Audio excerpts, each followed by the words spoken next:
So much about the... What would you say if I turned into all the things you love to hate?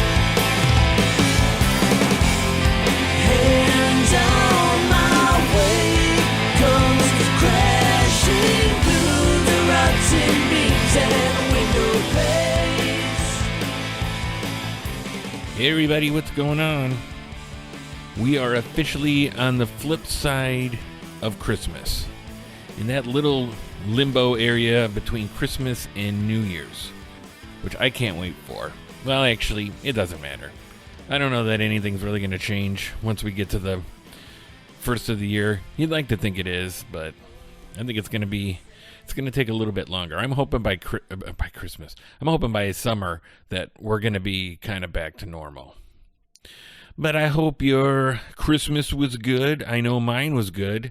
Even though I wasn't around any family like every other year, that did not stop me from shoving every piece of sugary goodness I could find down my pie hole. I am so fat right now. I lost like 23 to 24 pounds right before Thanksgiving, and ever since Thanksgiving I have fallen off the train. And then I killed the dead horse, or I beat the dead horse this past holiday, this Christmas. It was like 3 days in a row, like the day before Christmas Eve, the day of Christmas Eve, and Christmas Day. And if we're really being honest, I just haven't stopped. I've been on a tear, and I see the scale in the bathroom.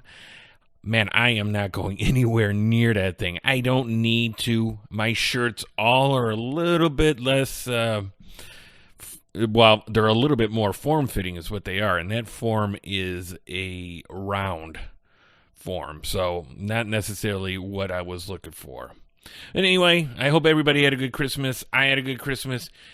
Here's to the new year, and to whatever that may bring. God only knows. All right, so let's dive into what we're going to talk about today.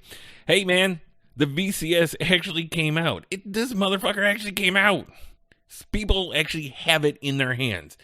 And there's been some videos online of people talking about their experiences. So we're going to take a look at that. I know this has been talked about a bunch here, and I'm a little late getting to this, but Cyberpunk 2077. I guess that's having some problems and some issues here from what I've heard. So we're going to talk about that a little bit. People are still looking for the NES Classic and the Super Nintendo Classic, especially around this Christmas time. People are still looking for it, and a lot of people don't understand that they just don't make them anymore. So we're going to talk about that a little bit. In Wonder Woman got released. Wonder Woman 1984 got released on HBO Max on Christmas Day, and we watched it. Obviously, due to what's going on with COVID, it didn't come out in theaters, and it actually had been pushed back. I think it was supposed to come out this past summer, and they ended up pushing it back. But we're going to talk about that because it was good and not necessarily bad, but there were some parts in it that were like, yeah, okay. I don't know. It wasn't as good as the first one. I really enjoyed the first one. I thought they did a great job with the first one. So we're going to get into that. And I want to talk a little bit about the Snyder cut for Justice League. Man, talk about beating a dead horse. That is definitely a horse that's been beaten over and over again. Wasn't there like a special edition or something right after the normal edition came out for digital download and on Blu-ray or something? How many editions of this do you need? It's not that great of a movie. I don't think it's that great of a movie. And I don't think that any amount of new editions, whatever you want to call it, are going to make it good. So we're going to go over that a little bit. And not too much because I don't know. I guess I don't care. I wrote it down to talk about it, and now I'm just like, I don't know if I want to talk about it. But we're going to talk about it. But let's go back. We're going to talk about the VCS. As you know, if you have tuned in here, you know that I've talked about the VCS and that how it looks like a shit show and maybe a scam, but it turns out it is not all bad. The VCS is in people's hands. Hooray! Who thought this was coming? And if you say, I did, you a liar, man. You a liar. You hoped that it was going to come, but, here at the end, people were like, I don't think it's coming. Well, it being in people's hands appears to be the bright side of this whole thing. People have been talking about these new generation of consoles that got released and how much of a lack of games there are for these. But, the VCS came out with nothing. I am not counting the 100 pre-installed 2600 Atari games that are on there that have been repackaged and repackaged and repackaged over and over again. That's nothing new. And then supposedly there's a new updated version of Missile Command that is on there. If you were a backer earlier, you could get on there. But I was watching some of these videos, and there was one guy on there, and he did a good job of being objective about it, and he wasn't trying to bash it or anything, which I know sometimes maybe I could come across as that's what I'm doing. And by the way, I will say that I did not back this. I'm not getting one. I haven't had my hands on one. This is all, third-party information here. So take that as you will. But from what I've been seeing out there, that outside, as far as games go, outside what is already pre-installed in there, there's nothing else. There's nothing. And, you keep hearing about how there's these other developers that are supposedly developing games for this. I doubt it. I mean, who? Who is it? I mean, Atari keeps saying, well, there's other people. How come no one's heard from anybody? At least some of these developers, when they're getting close to a game or they're halfway done, they drop a little trailer or something. To kind of get the people excited for when it does come out. But nothing's out there. Okay? And I have a theory on why that is. Why we haven't heard from these developers that are developing these games that are going to come out on the VCS. And here's my theory.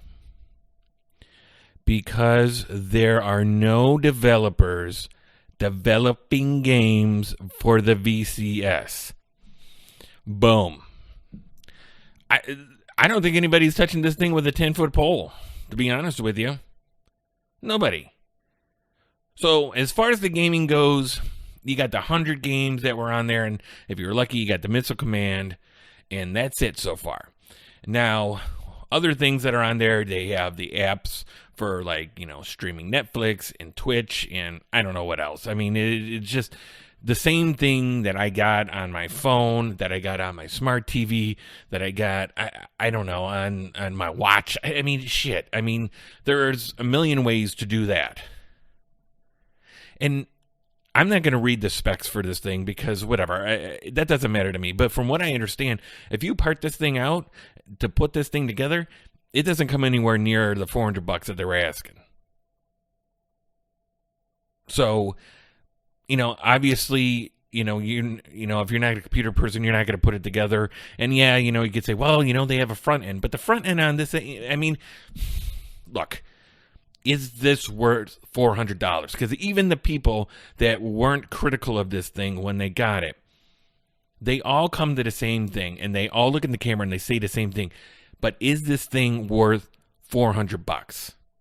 And guess what all of them say? Nope. Of course it's not. $400. That's insane. For what? Now, you want to talk about $400? Look at the Poly Mega. That was expensive. That was around $400. I think if you didn't do the pre-order. But you're going to get a lot more with the Polymega than you're going to get with this. Now, that's not saying it has, well, I should say we have yet to see if the Polymega is going to be worth its $400. Time will tell. That's supposedly coming out in February. Knock on wood. But to get back to the VCS, I don't know what to think. Because a lot of people are kind of taking the position now, the ones that bought this thing, saying, well, I'm right now I'm more of a collector than a gamer, so I just wanted to be able to have this thing and to put it in my collection, which I get it. That's fine, but it's fine. But for $400, I have gaming consoles here that I have in my collection that are probably worth, well, maybe not. I don't know. They're not worth $400. But I have stuff on the shelves that I don't play because some of them just don't play on modern TVs well, and I don't feel like getting a CRT. And some of them are just cool and a great conversation piece, and they're just cool to have in your game room, right? I love that. But I didn't spend $400 on any of these things. You know what I'm saying? And at least with these things, I can pull them off and get them hooked up to my TV, no matter whether it looks good or bad, and I can still play games on them. That there's a lot more games than just a 2600 vault. And the thing that's even more funny is, and it's the same problem that all these repackaging of the 2600 games tend to have, and that problem is that a lot of the games that were really good on the 2600 are never in these packages because they're owned by Activision and they're not owned by Atari. Games like Hero, Barnstorming, Pitfall, River Raid, all these games that, if you played Atari 2600 back in the day and you fell in love with it, you know what games you were playing. And a lot of them were these Activision games because they were really good. They were some of the best games, if not the best games on that system. So you're not even getting that. And the funny thing is, so I'm watching this video, the main one that I watched is this guy going over it. And so there's like an online store. So they have a store, like a storefront. And they have like the Atari Vault Volume 2 on there. Comes with the first volume on there, and then in the store it had it for like the second one for like $4.99. So he's like, okay, cool, I'll buy it. And he clicks on it, it takes his money, he goes to download it, and it does nothing. So he's like, that's interesting. Okay. So he tried it again, nothing. But what did work was them taking his money both times. Jesus. But they can't get the download to work right, but they sure made sure to get the money, the payment process right. If anything's going to work, we got to make sure we get their money because God knows, just in case, we got to get all the money we can before everybody catches on to what we're doing. Good Lord. Yeah. Look, and he even said it. Does he hope that going forward there's going to be other things down the pipeline for this? Yes. Do I hope? Yes.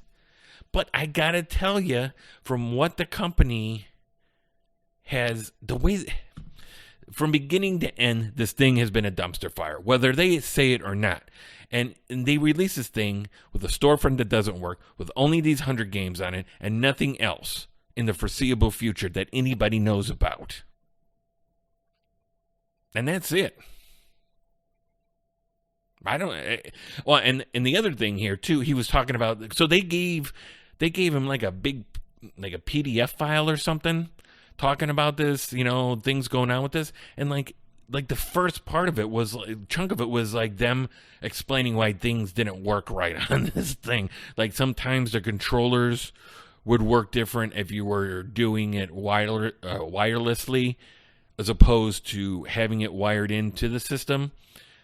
like the inputs of the buttons would react differently. It's like, how does that make any sense? And they're like, well, we're working on it. It's like, well, that's the stuff you work on before you get the system out. And it's funny because they're like, well, we're working with the developers of each game to figure this out. Which games? You own the games that are on there. So it's you guys. These games have been, how, dude, okay, I know I'm getting a little bit riled up here over nothing, but listen, look, how can you mess up the controls for a 2600 game? There's a joystick and there's a button. Okay, and I get it. They came with that newer controller too, but I put together, I don't know how many Raspberry Pis, and you know the one system, the emulation that was the easiest to do is Atari. Because all you need is the D-pad to be able to move the player wherever it's supposed to go, and one button, that's the action button. That was it. You're not talking about, you know, the PlayStation 5 controller, or, you know, for that matter, even like an Intellivision controller that had like 100 buttons on it. But here they're like, oh, we're working close with developers. And I don't know if they were referring to the games that are already on there or the imaginary developers that are supposedly developing imaginary games for this system. So anyway, basically this system is what we thought it was going to be. The only bright spot in this whole endeavor is that people actually got a physical item sent to them. Now, could this be turned around? Could they make new games for it? Could they, you know, do something cool with it? Sure they can. But in your heart of hearts, if you've been following this from beginning to end, do you think that that's going to happen? And I'm going to throw it down right now. I'm going to throw $10 here on the table and say, I bet you not. If I was a betting man, I got to tell you, I'm not putting money on that happening. So anyway, whatever. Okay, so now we're going to go into another negative thing. I just realized that all I'm doing here is complaining about things. In case you haven't noticed over time here, that's kind of my thing, is I love to complain about a bunch of stuff. My poor wife, you know what I mean? That poor woman is a saint putting up with me. Well, let's talk about Cyberpunk 2077. I'm going to talk about one more thing that I know nothing about, evidently, because I don't have any of the systems that play this thing. Well, actually, seems to be only like 1 or 2 systems that can play this thing. Well, and a computer, so 3. So, even though I don't have a PlayStation 4 or Xbox One or the current generation, and I plan on getting those, I am up to date as far as the gaming community goes. I was aware of Cyberpunk. It was hard not to be aware of it, because this was the big thing. This was talked about for a while, because this thing's been being worked on for a while. I think since like 2012 or something. So it's been a while. I mean, these new games, especially if they're a smaller company, good Lord. I mean, and that's what, you know, we're going to talk about that in a minute here. Like what that means, these games just being so big. But so Cyberpunk 2077 by Project Red, or CD Projekt Red is the name of the company, the developer. And they have been under enormous pressure to get this game released. People were really excited about it, and they had pushed back the release date, I don't know how many times, at least twice from what I remember. So people were getting anxious. You know, they want this game. Is this game going to come out? You know how it is. I mean, we just talked about the VCS. Is this thing coming out?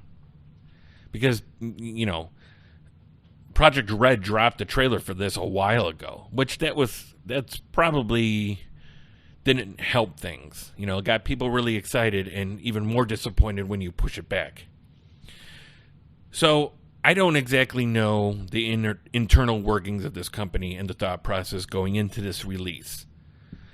And okay, so they released the game, and it was going to be on the PlayStation 4, the Xbox One, PlayStation 5, the Xbox Series X, and PC. Okay, and from what I understand, the one that came out for the newer consoles, it plays pretty well. There's still some bugs to it, but it's supposedly those systems are powerful enough. If you have a PlayStation 4, like the base model, or the Xbox One, the base model, before they got into the Pro and the Xbox One, the first ones that came out, those things are running this game horribly. And this game is way buggy. Which, hey, everybody, what did we talk about before? Welcome to PC gaming. This is PC gaming, ladies and gentlemen. PC gaming has finally arrived to the consoles here. This is what people that go to consoles over PC gaming are trying to avoid, and here you go. But I guess it works really well on PC. So here's the thing, okay? Like I said, I don't know what the inner workings of this company is and what their thought process is, but I know they were under enormous pressure. I really hope that they didn't just do this because of the pressure that people were putting on them. Because if you did do that, if you released it because people were just hounding you to get it out, I don't understand how releasing a game that was as buggy and as bad as this was helps you. Because if you thought the people were pissed before, they're going to be pissed now, because they don't have the game that you said that they were going to get. Not really. And I know they have investors too. So a part of me is also wondering if they were under pressure from their investors, because eventually, investors give you that money, but hence the word invest. They want to get some return on that. And I'm sure they were under enormous pressure. But it just feels like they would have been better served on waiting. Obviously, they would have been better served. Because I can't imagine, and I'm hoping that they're good people. I'm assuming that the people that work at CD Projekt Red are good people, and they just weren't, fuck it, we're going to release it. I'm just assuming that they were just under enormous pressure to get this released. And I know there's patches coming out that's supposed to fix a lot of this stuff, which I got to be honest. If I would have been one of the people that picked this up, and then they were like, well, yeah, in another month there's going to be, a 5 gig patch, and then a month later there's going to be another one, and then it'll be working a lot better. It's like, I'm out. If a game is that bad from get-go, nope. And I'm sure in the next handful of months that they're going to roll out new patches for this thing, and the game is going to be fantastic. I mean, hell, from what I've seen, they've already sold 13 million copies of this thing. So that's no small potatoes. I mean, I don't know what sales figures are normally for games. So, I mean, maybe 13 isn't that much, but 13 mil sounds a lot to me. And I really hope these guys are able, to rebound from this, because the game looks like it's awesome, and nothing would make me more happy as a guy who's planning on, whenever he can get his hands on one of the new consoles, I would like to play this game. And also, if they can make their money back plus some, maybe that means, they go ahead and they actually can, develop another game and have that be awesome.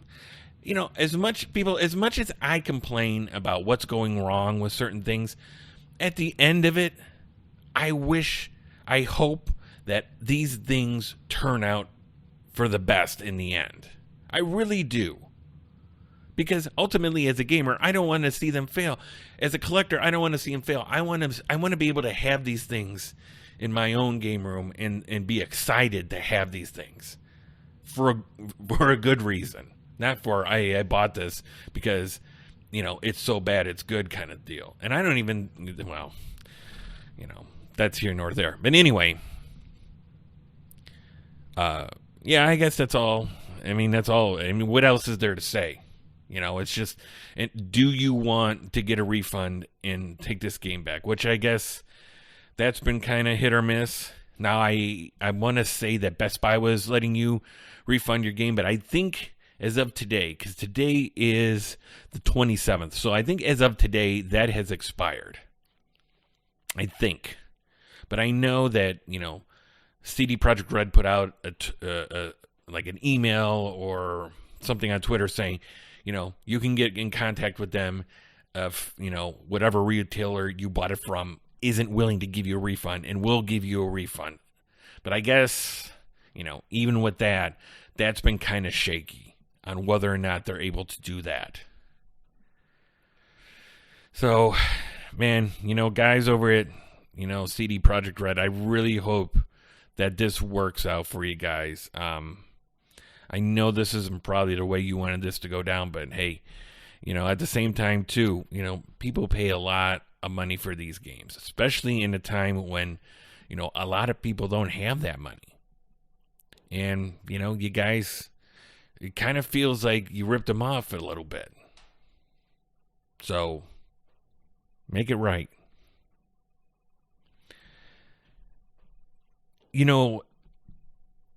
Nintendo came out with the NES Classic or the NES Mini, whatever you want to call it. And it came out with that first run, and then, remember, they just shut it off. No more. And everybody was like, what, are you kidding me? This thing is selling like hotcakes. Why would you not? And it was a while before they decided to make that second run. It was even after the Super Nintendo Classic or Mini came out. And that sold like gangbusters, too. You couldn't find these things anywhere. And the only reason why I'm talking about these things now is because, coming up to this Christmas season, I'd be talking to a lot of other friends of mine that are dads or whatever, and they would tell me, they would say, hey, I'd really like to get my kids one of these minis, the Nintendo or the Super Nintendo, and but we can't find them. And I'm like, yeah, you can't find them because they don't make them anymore. And they look at me like, why? I'm like, who knows? You want me to explain why Nintendo does what it does? Good luck. Because I don't. Those people have things that could basically print them money. And they're like, we're done. Anyway, so what ended up happening is, I would be like, well, you're going to have to go through something like a Raspberry Pi or whatever, because you could go online and find knockoffs, but you don't know what you're getting with those. Those things, the quality of those and the emulation and whatever you're getting is just very, very suspect. And it's actually funny because of all this talk about those not being around, I actually am starting a new segment on my YouTube channel of stuff that I bought off of AliExpress. And if you know anything about AliExpress, that is like the knockoff haven. It's like the knockoff Amazon, where everything on there is just a knockoff. And they have tons of like these fake Super Nintendo minis and NES minis. And so I actually ordered a handful of them because I wanted to do some reviews on them, just for the hell of it. But anyway, I'm kind of getting off topic here. But yeah, so people are just looking for these things still, especially around Christmas time, because that's such, for especially young kids and everything that's going on. You'd think that Nintendo would have been like, you know what, why don't we just fire up another round of these things? They're not going to sit around. Everybody flipping wants one. Nintendo, if you're listening, which I'm sure you are, if you're listening, look, stop being dumb, okay? Just stop being dumb. You do a lot of things that are good. I love your work. You guys are great. I love the Switch. I love all your systems. Stop being dumb. Just make these things. Or do an online, pre-order. An open pre-order for what people want. One last time. But people are still looking for these things. And they're really surprised that when I tell them, hey, they don't make these things anymore, so you're SOL. I don't know. It's a shame because those things are really nice the way they put them together. But I tell these people, I'm like, you're more bang for your buck on a Raspberry Pi. And I know I really beat that horse, has beaten it to death. I mean, I have not been able to get that saying right this podcast. To beat a dead horse. Good Lord. Anyway, but yeah, all people want are these old classic games to go back, and I don't get it. I don't get why Nintendo just won't keep making them. I don't know. Anyway, I guess that's all. That's all I got to say about that.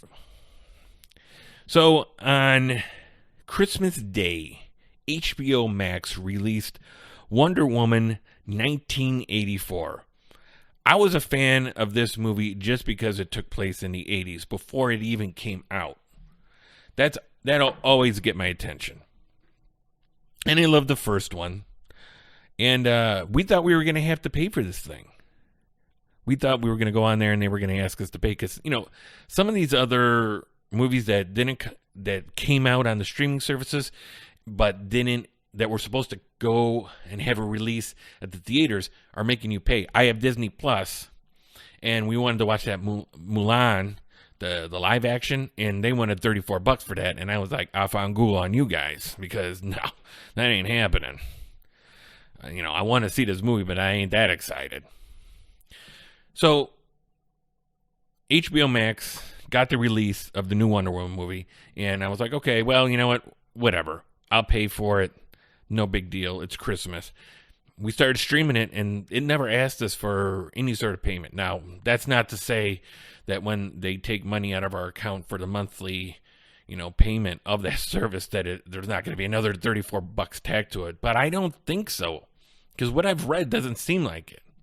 So if that was just a part of HBO Now for Christmas, that's great. And thank you, HBO. Thank you, Warner Brothers. I don't know how you got paid for that, but I'm sure you got paid somehow. Because, I'm sure that wasn't any pro bono work there. Anyway, so I'm going to do a little spoiler alert right now, ladies and gentlemen. I'm going to talk about, Wonder Woman 1984, and there will be spoilers, just to warn you. And yes, I know when I talk about movies and I do a review that they are less than, good. But I'm going to do it anyway because it's fresh on my mind and I really enjoyed this movie. But there are parts to it that I thought were kind of took me out of the movie a little bit. So basically, all we have seen of Gal Gadot was when she first came off the island in the first movie, and then, Justice League when years and years later in the current times, in the times that we live in, what she's like then. So this is kind of like the smack dab in the middle, what she was doing. And, it was a good movie. I know I keep saying it was a good movie, but it wasn't a good movie. Because it started off, okay, so the beginning scene was people in the mall in the 80s. And they were going around and there was stuff happening to different people or whatever. And you know what I kept thinking? I said, God, you know what this reminds me of? Is the beginning of Superman 4. The Christopher Reeve movie with, no, not Richard Pryor. That was 3. But 4, when Lex Luthor made that guy from the sun that could beat Superman. Anyway, not a good movie in the least. And so, wait, or was that Superman 3? actually, I take that back. That is Superman 3 with Richard Pryor. I don't know. I mean, it's not like they were good movies after the second one. Anyway, so what I'm getting at is, so that Superman movie wasn't the greatest by any means.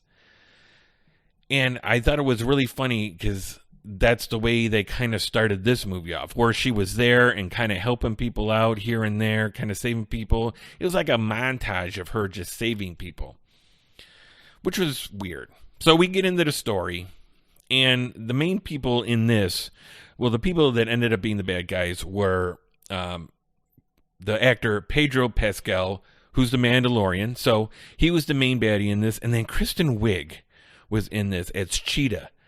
And I am so glad that Kristen Wiig got an opportunity to work on a movie like this, because I love her. I loved her on Saturday Night Live.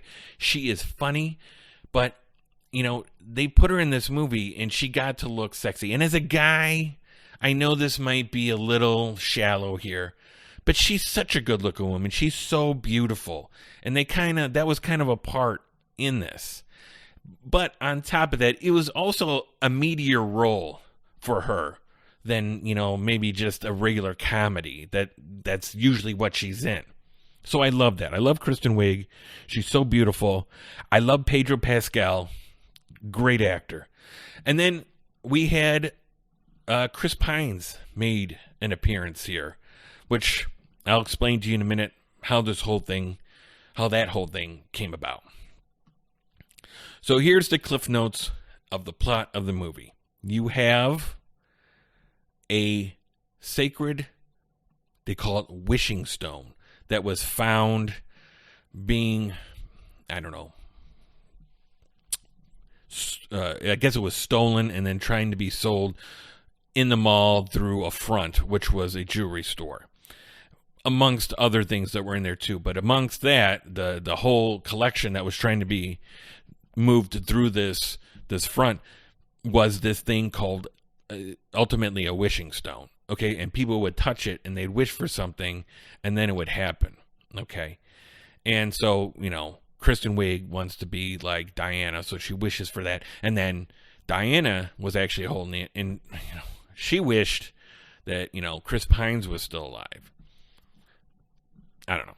Okay, you know, and that's where that was kind of a weak premise right there, you know, a way to get Chris Pines back into it. But I was like, okay, no big deal. And then, but the main bad guy, Pedro Pascal, is looking for this thing because he knows about it. Diana and Kristen Wiig, they didn't know about what this thing did, but Pedro did. And I'm sorry if I'm not using their character names. I'm drawing a blank. Well, Kristen Wiig was Cheetah, but she had other name. Anyway, so Pedro Pascal's supposed to be like this oil tycoon, right? And a lot of money and all this. But then he come to find out he's totally broke. And all this is just a facade. And he's just a failure as a businessman. He's trying to do good for his son, but he's just not doing it. And he keeps falling on hard times. But somehow he found out about this wishing stone, and he's been looking for it, and finally he finds it. Okay, so long story short, he gets this wishing stone, and he wishes that he was the wishing stone, which I thought was interesting. And so you see the wishing stone, this melt, you know, away, and he ultimately has the power of this wishing stone. So people, as long as they touch him and say, you know, I wish for whatever, he grants their wish. But then he gets to take something from them in return. And that was kind of a neat idea too, the way they were like, you know, hey, you know, not everything comes for free. Nothing comes for free in this life, basically, kind of premise, which I thought was kind of cool. You know, hey, you want this? Okay, but I'm going to take this from you. So he's doing this trying to make himself, you know, a successful businessman, and it's basically got out of control. Just rolling and rolling. So in the meantime, Diana and Kristen Wiig, even though Kristen Wiig in this in throughout this whole movie is just going from a real nice person to a bad person. Oh, and then okay, so let's talk about Chris Pine comes into it. So all of a sudden he shows up because, Diana wished that her old boyfriend, Mr. Sexy Time, comes back. But he's not him. He takes over some other dude's body, which was really weird. I don't know if that was a neat idea to do it that way, or they should have just brought him physically back. Now, after the beginning, when they established that he was somebody else, and he looked in the mirror, and it was somebody else, it was just Chris Pine. That's all you've seen. And you just knew that, okay, so he doesn't really look like that. He looks like this other guy. Anyway, so now her and Chris Pine and Kristen Wiig are trying to figure out, what that stone was all about, because it's lost, it's gone, and she, Wonder Woman, realizes that guy absorbed it. Okay, and he is it now. And there was writing on the inside of a band that didn't get absorbed by this thing, and she realizes that this thing was made by a god that she was, I don't know, familiar with or whatever, but she knew who he was, and that he was kind of bad news. And this thing probably wasn't going to turn out well for everybody. And they also found this guy that had a book. I don't know, he was like some sort of, his grandfather was a Mayan or something like this. And there was a reoccurring history of this thing showing up throughout history, and a correlation to that thing showing up and the downfall of that civilization. And so as the movie goes along, you kind of see how people wishing for stuff and it coming true, and in return, Pedro taking stuff from them, turns society upside down, and really just everything starts crumbling. And the one thing I will say about, Pedro being the bad guy in this is that I love it when the bad guy really, truly isn't a bad guy, where it's just, he was trying to do something for himself and his son at the beginning, and it just got out of control, and now this is where we're at. I like that.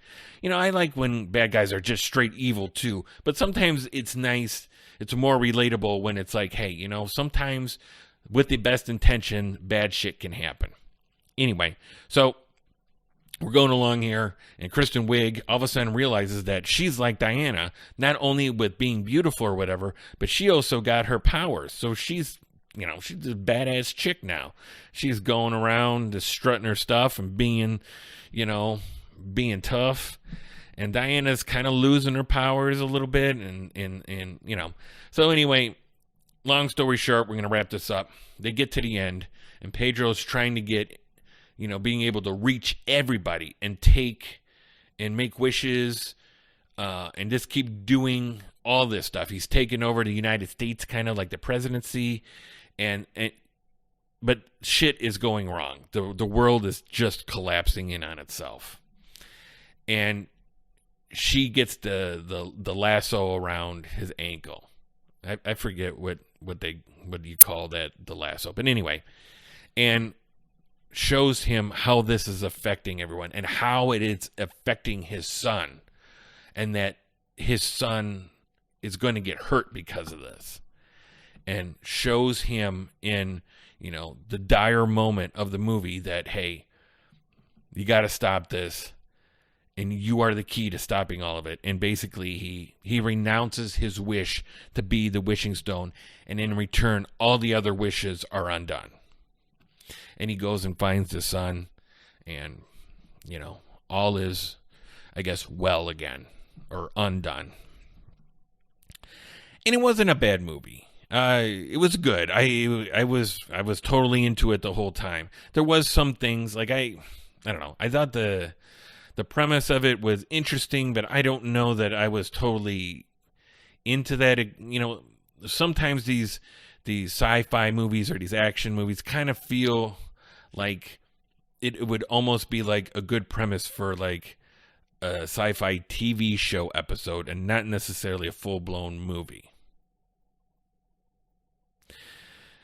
So, of course, she had to give Chris Pine up again, which was very hard for her because, once the dreams are undone, she has to give up her wish.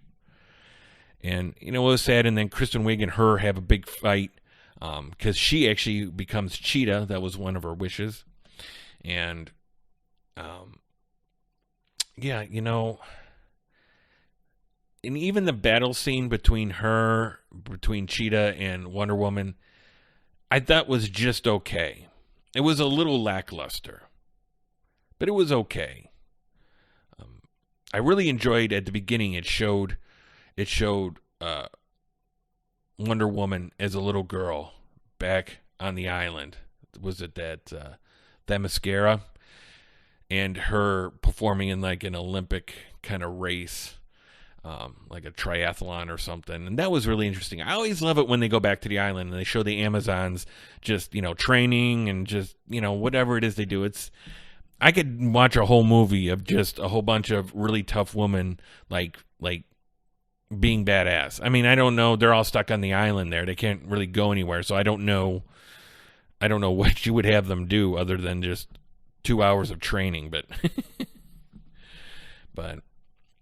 and there are a couple cameos of other people, and I'm kind of gonna leave it alone and not tell you guys who shows up in it, because it was kind of a neat little thing at the end there, I thought. But yeah, I mean, I would totally, even though there were some parts of it that kind of took me away from the movie, took me out of the movie a little bit. I'm not really going to talk about them, I guess, because I know it's just me. Because 99% of the people aren't going to pick up on this shit. But it was a good movie. And if you have HBO Max, it's for free. I don't know how long that's going to be, but definitely not a bad deal. I love free 99. That's my favorite price. You don't see it too much. Okay. So, along with Wonder Woman, she's part of this kind of wonky Justice League, WB DC universe, because DC is owned by Warner Brothers, and we have all this disjointed timelines here. Because, with Marvel, it was, we got this movie, and this movie, and everything's building up to this at the end. Here, it's just like, we're here, we're there, I don't know where the hell we're at. And Ben Affleck, Batfleck, hasn't had his own movie, and I guess he's not going to have his own movie, because we're getting that weird-ass new Batman this year, or next year. What is that, with that, the guy from Twilight. I can't think of the dude's name. He was also in one of the Harry Potters. Patterson. I can't think of his first name. Anyway, not a bad guy, but wouldn't be he doesn't scream Batman to me. So, Justice League came out. God, I want to say it's been like 3 or 4 years ago now. And there were cool parts in the movie that I enjoyed, but like the whole thing I thought was not that great. The way they introduced characters, the way they edited the movie, it just felt like I could never get into it. Like there was no momentum in the movie. But I do enjoy it because, I'm a kid in a candy store when you got superheroes. So to finally see Aquaman live action, that was really cool. Obviously Gal Gadot, she's beautiful and she plays the perfect Wonder Woman. Ben Affleck is Batman. I like it a lot. He did a really good job with it. Whether or not you thought that was a good casting, I think you got to kind of give it to him a little bit. Because I love how he played the whole thing super dark.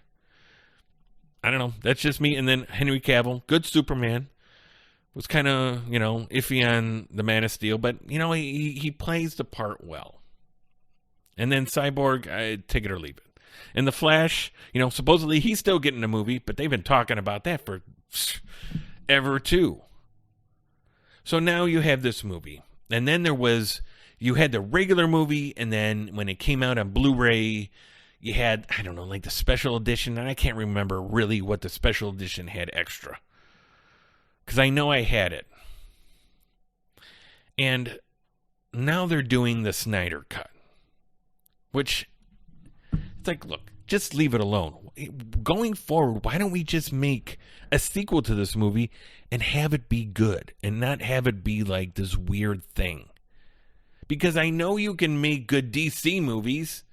Look at the Wonder Woman movies. Aquaman was fantastic, and I'm really hoping they're making another one because Jason Momoa as Aquaman is kick-ass.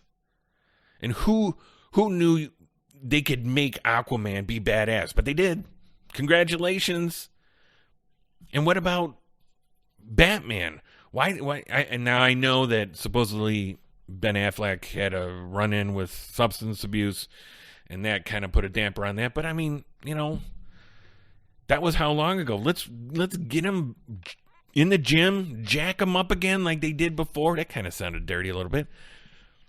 But that dude got ripped as hell. The Hugh Jackman rip on. And tell him to put the fucking suit on and let's go do some shit with Gotham. Come on, guys. DC, man. And they don't want to let this go, like this universe. So it's like, yeah, it's kind of there, but it's kind of not. We don't really know what we're going to do with it. Because they keep turning out different movies from people in that universe. Because they just, for a while there, it's like, well, are we just going to reboot this whole thing? Are we going to just say, that was one thing, in a couple years, we're just going to start recasting everybody, and we're going to go forward again? Which seems to be not uncommon in today's world. I don't know. I mean, but the thing of it is here, so like with the Snyder Cut, basically, they're actually not just adding B-roll that they had before, but they're actually bringing the actors back in to redo or add different parts to the original movie, which the original movie was long. Like they had I think the original edit of it was going on 4 hours. So and they had to edit it down even further. So it's like, what did you need to shoot more? Like, you didn't have enough B-roll. It's not like me when I make my videos and I totally don't have enough B-roll, and 5 days later I got to go back and try and wear the same clothes and have the same hairdo as I did 5 days ago because I'm an idiot and I don't know about B-roll. And from what I hear, not all of the actors were all that keen on coming back, because some of them didn't. I don't think Gal Gadot came back, and I don't think Henry Cavill did. And which I found that a little odd that he didn't want to come back, because now that he signed on to do more Superman movies. Of course, who knows with these guys? Maybe they just, their schedules, they were doing other things and they're just going to come back. Anyway, this is going to be a thing, and it's going to get a theatrical release in, I think, May. So they're going all out on this. And I got to believe that they're dropping some big coin on this. So I don't know that I'll go to the movies to see it, but I'll definitely, at some point see it here at home. Because, maybe it'll be better. But Jesse Eisenberg as Lex Luthor did not work. I did not. That was, no. No. Well, ladies and gentlemen, I think that's where we're going to wrap it up today. I think, about an hour of me bitching and complaining is enough for anybody. People, this is going to be the final episode for 2020. And I'm going to try in 2021 to have this be a friendlier, more positive podcast. Something that the whole family can enjoy. Because I don't want to be that guy. What are you kidding me? I say this, but, it only takes one thing to set me off, and then I'm just, an hour later, I'm this, 45 minutes of me like, can you believe this shit? So, Yeah, who am I kidding? I am going to try and tone it down, though. You know, I don't want everything to be bad on here. You know, there's good stuff out there, too. There's definitely good stuff. Hey, you know what? It's still 2020. You know, let's talk about the bad stuff. But going forward, 2021, we're all going to be positive. We're going to be totally positive. You're going to be positive. I'm going to be positive. What the hell am I talking about? Ladies and gentlemen, thank you for tuning in. Until next time, good night and goodbye. Hey, guess who's here? What are we serving tonight? Chicken or chicken?